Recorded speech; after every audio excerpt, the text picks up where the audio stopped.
Hello everyone, welcome to dynamic study. तो ये हमारी क्लास थर्ड है करंट अफेयर्स की और हम डिस्कस करेंगे बहुत सारी करंट अफेयर्स जो आपके एग्ज़ाम के पॉइंट ऑफ व्यू से बहुत ज़्यादा इंपॉर्टेंट हैं। तो ये क्लास मिस मत करिएगा। तो चलिए स्टार्ट करते हैं।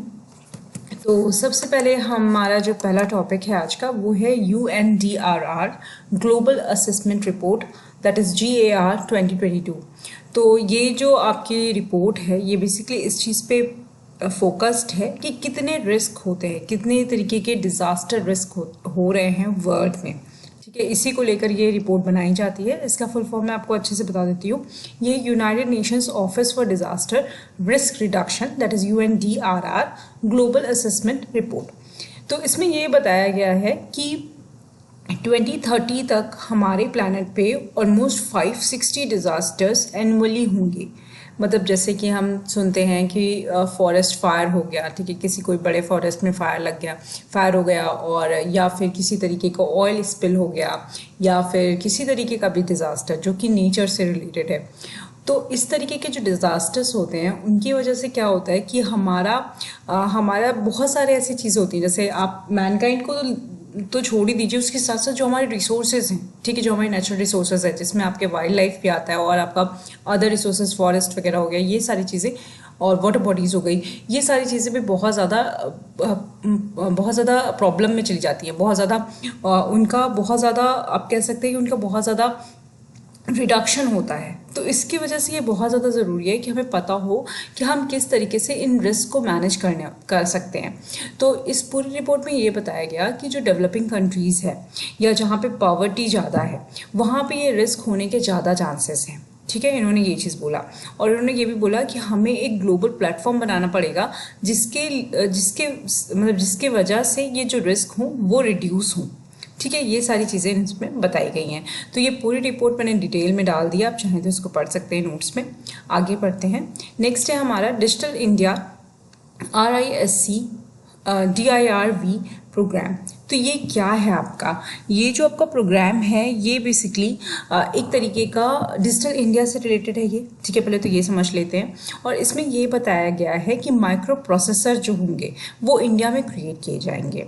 ठीक है, इन्होंने ये बोला है कि हम इंडस्ट्री ग्रेड कॉमर्शियल सिलिकॉन को अचीव करेंगे, ठीक है, डिज़ाइन अचीव करेंगे और उसको प्रोड्यूस करेंगे और उससे जो हमारे माइक्रो प्रोसेसर बनेंगे वो वर्ल्ड लेवल के बनेंगे और वो यहाँ पर इंडिया में बनाए जाएंगे।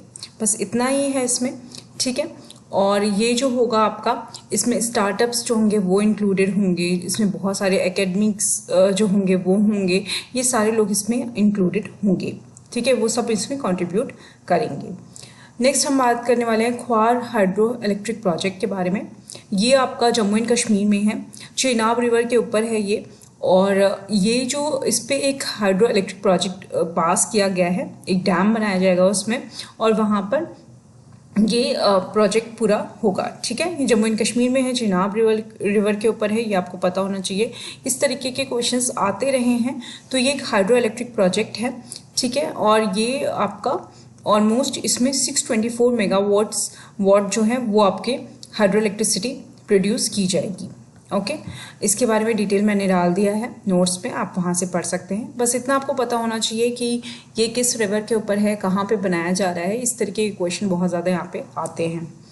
तो चलिए आगे बढ़ते हैं।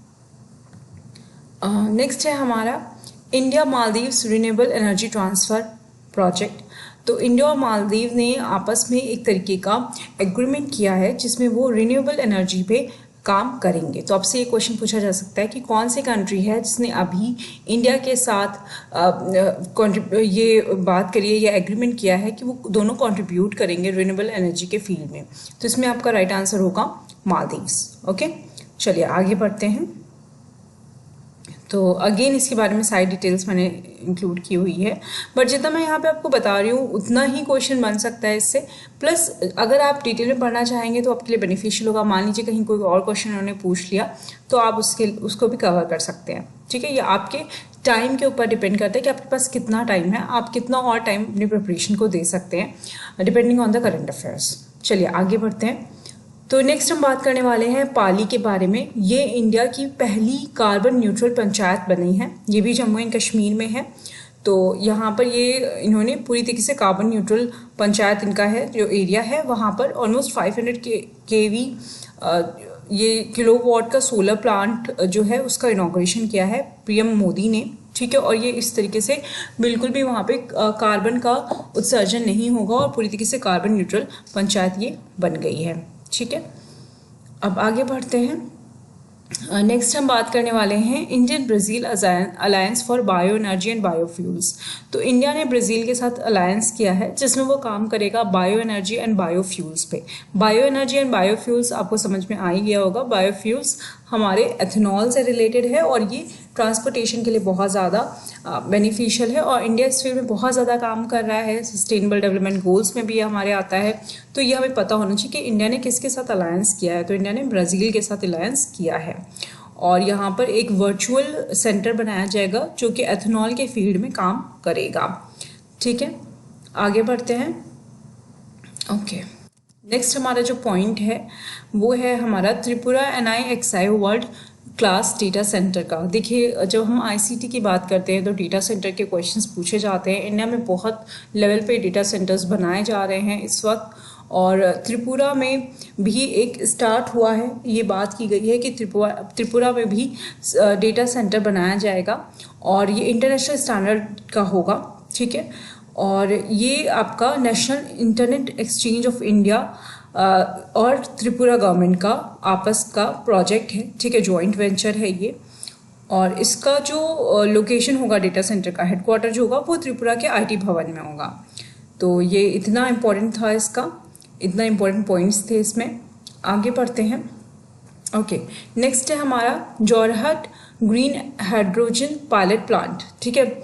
जोरहाट में एक प्लांट लगाया गया है, ठीक है। वो ग्रीन हाइड्रोजन के फील्ड में काम करेगा। ग्रीन हाइड्रोजन अगेन आपका एनवायरनमेंट से रिलेटेड टॉपिक है और ये आपका इंडियन ऑयल कॉर्पोरेशन जो है, ऑयल इंडिया लिमिटेड, उसने ये स्टार्ट किया है, ठीक है। ये पहला commercial grade green hydrogen production plant होगा जोरहाट में। ये आसाम में है, ठीक है। Okay, just wait a minute, आगे बढ़ते हैं। ओके, तो इतना आपको पता होना चाहिए। और इसके साथ एक इम्पॉर्टेंट पॉइंट ये भी है कि इसमें IIT गुवाहाटी भी इन्वॉल्व है, ठीक है। इसमें IIT गुवाहाटी के साथ कोलैबोरेशन की गई है जो यहाँ पर काम करेगा। ओके, नेक्स्ट है आपका national cyber security incident response exercise, that is NCX India. यहाँ पर ये बोला गया है कि एक तरीके का सेंटर बनाया जाएगा जिसमें इन्होंने ये बोला है कि किसी भी तरीके के साइबर क्राइम्स हो उसको तुरंत रिपोर्ट किया जाए, ठीक है। तो ये भी आपका डिजिटल इंडिया से रिलेटेड है। साइबर सिक्योरिटी के इसमें बात की गई है और इसमें ये बोला गया है कि किसी भी तरीके का साइबर सिक्योरिटी इंसिडेंट है तो उसका तुरंत रिपोर्ट होना चाहिए और उसके रिस्पॉन्स में तुरंत रिस्पॉन्स मिलेगा आप, ठीक है। ये थोड़ा सा है, इसमें आपको मैं इसलिए इसको यहाँ पे कवर करी हूँ क्योंकि NCX क्या होता है इसके बारे में आपको पता होना चाहिए। नेशनल साइबर सिक्योरिटी जो है ये आपको रिस्पॉन्स एक्सरसाइज, ये NCX है, ठीक है। National cyber security incident response exercise, NCX India, इतना याद रखिएगा। ये यहाँ पे एक तरीके का फुल फॉर्म है। ये फुल फॉर्म आपके लिए इंपॉर्टेंट है, ICT से रिलेटेड है, ठीक है। आगे बढ़ते हैं। Changes in environmental clearance process, excuse me. तो union ministry of environment, forest and climate change ने एक तरीके का जो एनवायरमेंटल क्लियरेंस प्रोसेस था इससे पहले तक का, वो अब चेंज कर दिया है, ठीक है। इसमें चेंजेस आए हैं, चेंजेस किया गया है। देखिए, ये जो होता है एनवायरमेंटल इम्पैक्ट असेसमेंट होता है, ठीक है, ये आपको पता होगा और इसके तहत क्लियरेंस मिलना बहुत ज़्यादा ज़रूरी होती है। जब भी आप किसी भी तरीके की इंडस्ट्री लगा रहे हैं या किसी भी तरीके की कोई एक्टिविटी कर रहे हैं तो वहाँ पे EIA से रिलेटेड आपको क्लियरेंस लेना पड़ता है और उसी के प्रोसेस में चेंजेस किए गए हैं, ठीक है। अब यहाँ पर क्या इंपॉर्टेंट हो जाता है, यहाँ पे EIA आपका इंपॉर्टेंट हो जाता है। EIA से रिलेटेड वीडियो मैंने अभी अपलोड की है चैनल पे, आप चैनल पे जाकर चेक कर सकते हैं, ठीक है। वीडियो सेक्शन में आपको मिल जाएगा। EIA का जो नया नोटिफिकेशन है उसको एक बार देख लीजिए वीडियो को। तो EIA से रिलेटेड टॉपिक्स पे आपके क्वेश्चन बन सकते हैं क्योंकि हम करंट अफेयर्स में EIA की बात कर रहे हैं। ओके, आगे चलते हैं।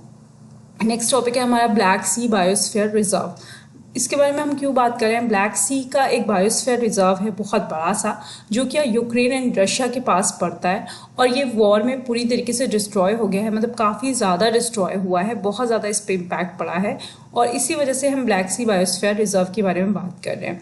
तो हो सकता है कि इस तरीके का कोई क्वेश्चन फ्रेम हो जाए कि due to Russian Ukraine this war which very famous biosphere reserve is getting affected, तो यहाँ पे आपको ब्लैक सी आपका राइट आंसर होगा।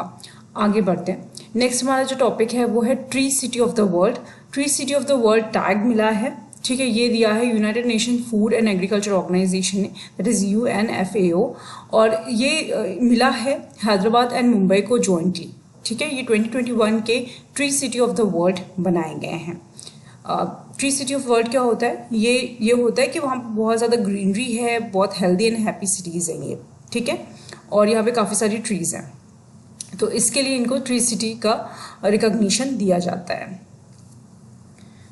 ओके, तो मुंबई को पहली बार ये लिस्ट में जगह मिली है, एंड हैदराबाद को 2 साल से लगातार इसमें मिल रहा है, इसमें पोजीशन। तो ये हमारे आज के टॉपिक्स थे। अगेन नेक्स्ट क्लास में हम बाकी और टॉपिक्स को कवर करने की कोशिश करेंगे। Thank you so much, keep on watching and keep on learning.